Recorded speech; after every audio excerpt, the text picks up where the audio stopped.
नमस्कार दोस्तों, आप सब कैसे हैं? आई होप आप सब बहुत अच्छे होंगे और मन लगा के पढ़ाई भी कर रहे होंगे।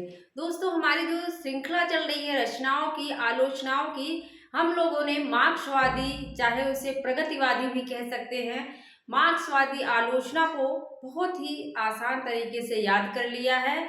अगर आप नए हैं दोस्तों, तो आप वीडियोज़ में जाके देख सकते हैं।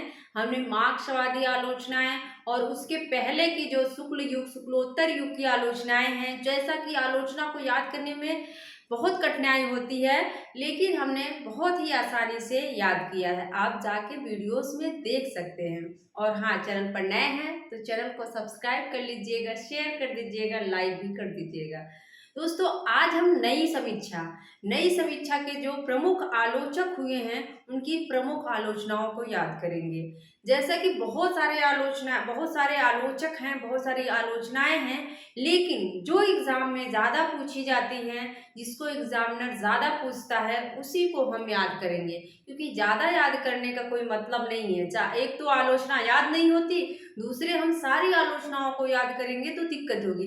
पहले हम जो ज़्यादा पूछी जाती हैं, जो ज़्यादा फेमस हैं आलोचनाएँ, उसको याद करते हैं।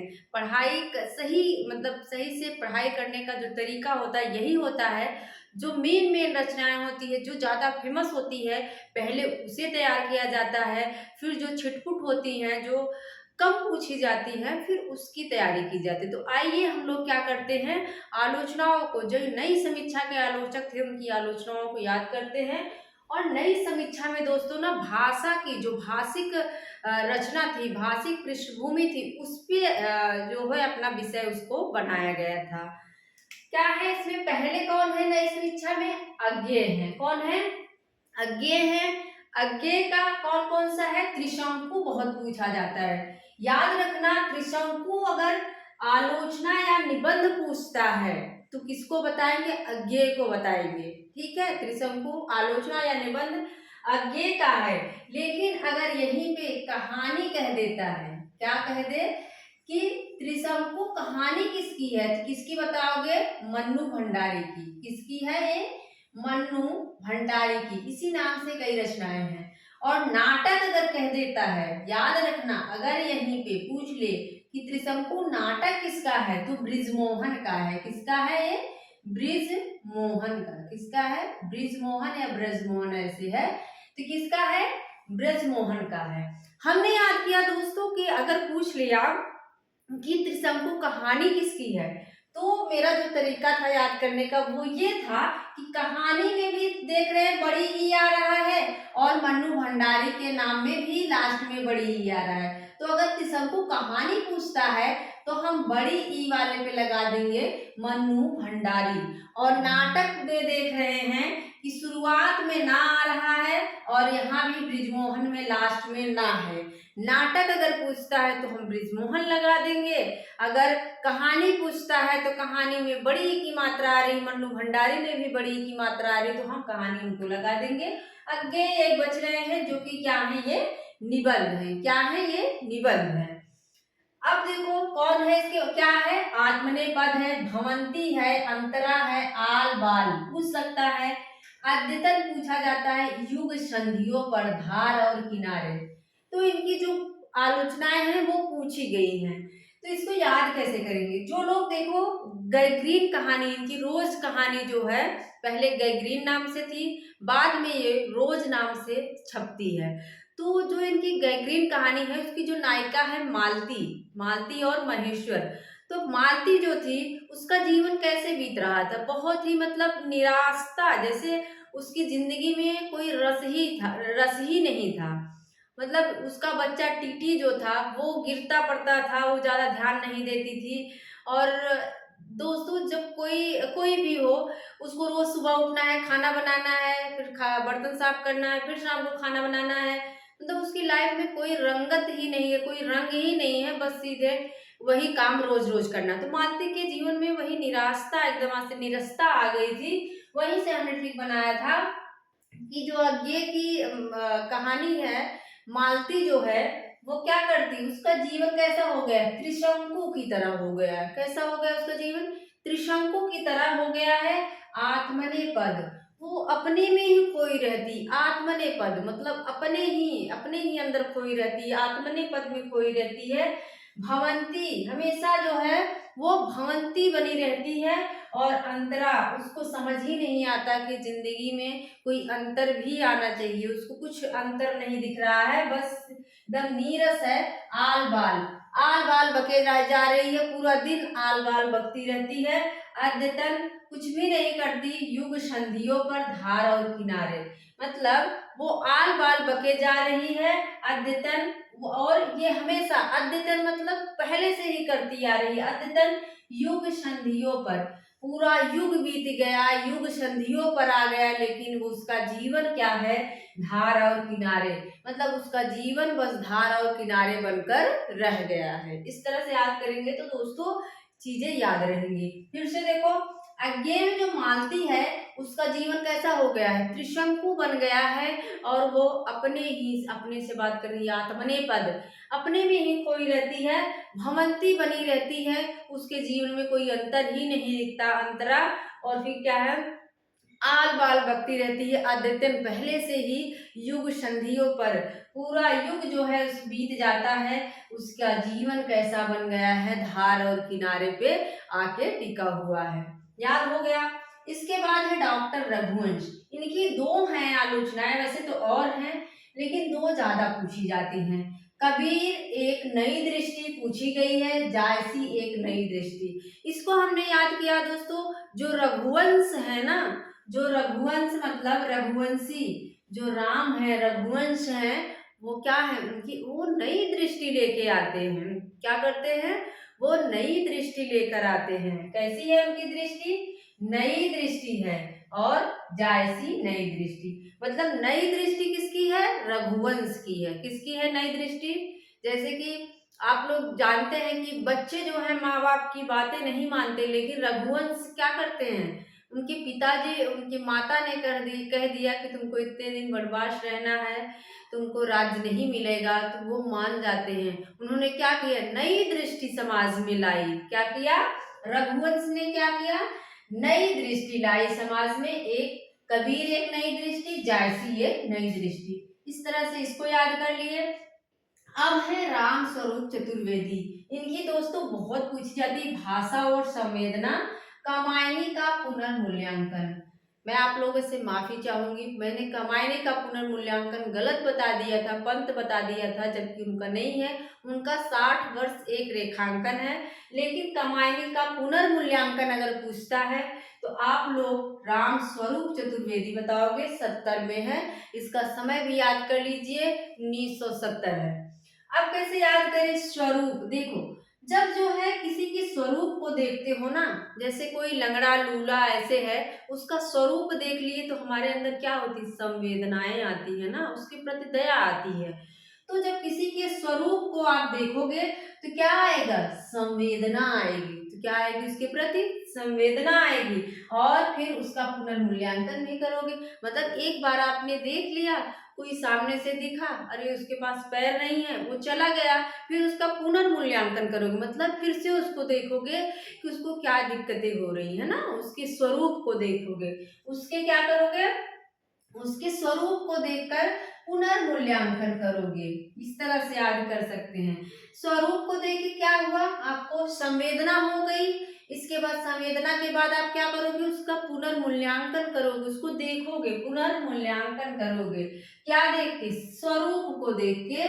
तो राम स्वरूप चतुर्वेदी, ठीक है, राम स्वरूप चतुर्वेदी। स्वरूप को देखकर आपको क्या, किसी के स्वरूप को देख के क्या होगा, भाषा और संवेदना, उसके प्रति संवेदना आएगी, और संवेदना जब आ जाती है तब आप उसका क्या करोगे, पुनर्मूल्यांकन करोगे। कामायनी एक पुनर्मूल्यांकन।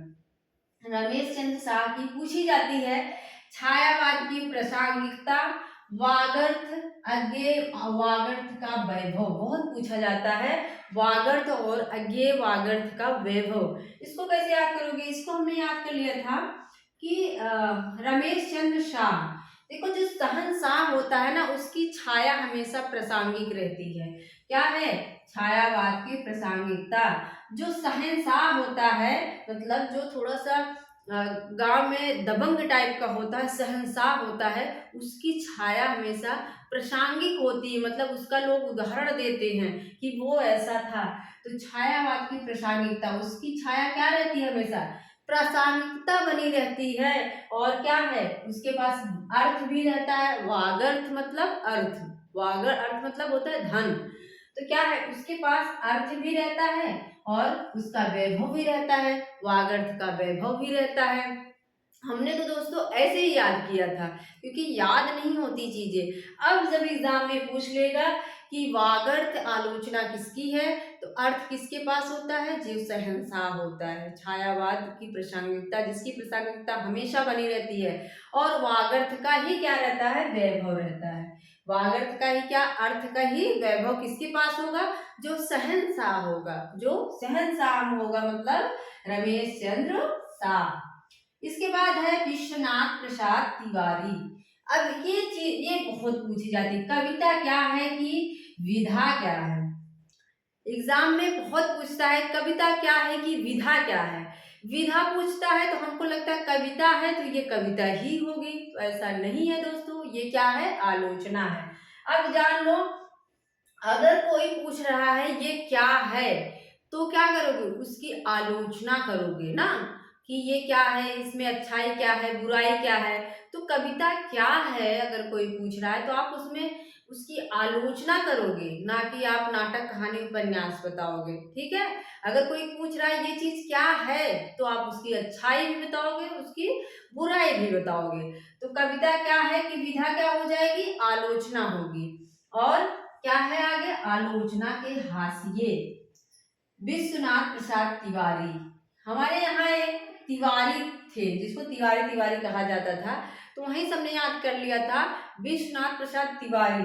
जो तिवारी थे ना, वो हमेशा आके कविता ही कहा करते थे, मतलब कुछ बोलते थे, कुछ पंक्तियां बोलते थे शायरी टाइप में। तो हम लोग कहते हैं ये है क्या, मतलब तब वो कहते हैं कविता है। क्या कहते थे, ये कविता है। तो तिवारी जो है, तिवारी साहब क्या कहते थे, कविता क्या है, वो कविता ही आके कहते थे। और आलोचना के हाशिए, हम लोग उस उनकी आलोचना करके हंसते भी थे। किसके ऊपर, तिवारी के ऊपर। किसके ऊपर हंसते थे हम लोग, आलोचना के हाशिए तिवारी के ऊपर हम लोग हंसते थे। क्यों क्यों, क्योंकि वो कविता कहते थे। हम लोग कहते ये क्या है, कविता क्या है, क्योंकि उस समय कुछ पता नहीं था। इसके बाद है धर्मवीर भारती, इनका बहुत ज्यादा पूछा जाता है, सिद्ध साहित्य किसकी रचना है। तो बहुत सिंपल सी ट्रिक है दोस्तों, धर्मवीर को हमने हमेशा वीर याद करवाया है। तो वीर कौन होगा, वीर सिद्ध होते हैं। कौन होते हैं, वीर कौन होते हैं, जो सिद्ध होगा, जो सिद्ध होगा वही क्या होगा, वीर होगा। हमने ऐसे भी याद कर लिया, यहाँ पे धा आया है और नाम में भी धा आ रहा है, मतलब दोनों में धा आ रहा है, धा से धनुष, तो किसकी हो जाएगी, धर्मवीर भारती की। आप वैसे भी याद कर लो, जो वीर होते हैं वो हमेशा सिद्ध होते हैं। सिद्ध होने का मतलब कि हमेशा सही साबित होते हैं, सिद्ध होते हैं ना, विनर होते हैं। इसके बाद क्या है, दिनकर की है। दिनकर की पूछी जाती, पंत प्रसाद और मैथिली शरण, गुप्त नहीं लगा है, ध्यान दीजिएगा, पंत प्रसाद और मैथिली शरण। एक बहुत ज्यादा पूछी जाती है, शुद्ध कविता की खोज। क्या है, शुद्ध कविता की खोज। और दूसरी परंपरा की खोज किसकी है, हमने आपको बताया था कि दूसरी परंपरा को लेके हम खोजते हैं, किसको खोजते थे, वर खोजते थे ना। हमें दूसरी परंपरा का वर चाहिए, जो गुटखा पुका दारू वगैरह ना पीता हो, किसका, वर के लिए खोजते थे। तो किसका हो जाएगा, वो नामवर का। लेकिन हमें शुद्ध कविता खोजना है तो कब खोजोगे, दिन में खोजोगे ना। मैंने बताया था, इसकी ट्रिक भी हमने बता दी है कि अगर जैसे हमें अभी तो लाइट हो गई है, हर जगह इन्वर्टर हो गया है, लेकिन पहले क्या हुआ होता था कि दिन में ही सारा काम कर लिया जाता था। जैसे चावल बीनना है तो हम दिन में कर लेते थे, सब्जी काटना है तो हमें दिन में ही बोला जाता था। तो शुद्ध चीजें, किसी चीज को शुद्ध करना है तो हम कब करते थे, दिन में करते थे ना। किसी चीज को हमें शुद्ध करना है, किसी चीज को शुद्ध खोज करना है तो कब करोगे, दिन में करोगे। तो शुद्ध कविता की खोज किसकी हो जाती है, वो दिनकर की। शुद्ध कविता की खोज किसकी, दिनकर की हो जाएगी। और पंत प्रसाद मैथिली शरण, मैथिली शरण हमने याद कर लिया था। पंत हम पत्ता लेने भी दिन में जाते हैं, प्रसाद लेने भी दिन में ही जाएंगे, और मैथिली शरण मतलब मेथी लेने, जो मेथी होती है, जब हम खेत में जाते थे मेथी लेने तो भी वो भी हम दिन में ही लेने जाते थे, रात में थोड़ी ना कोई खेत में जाएगा।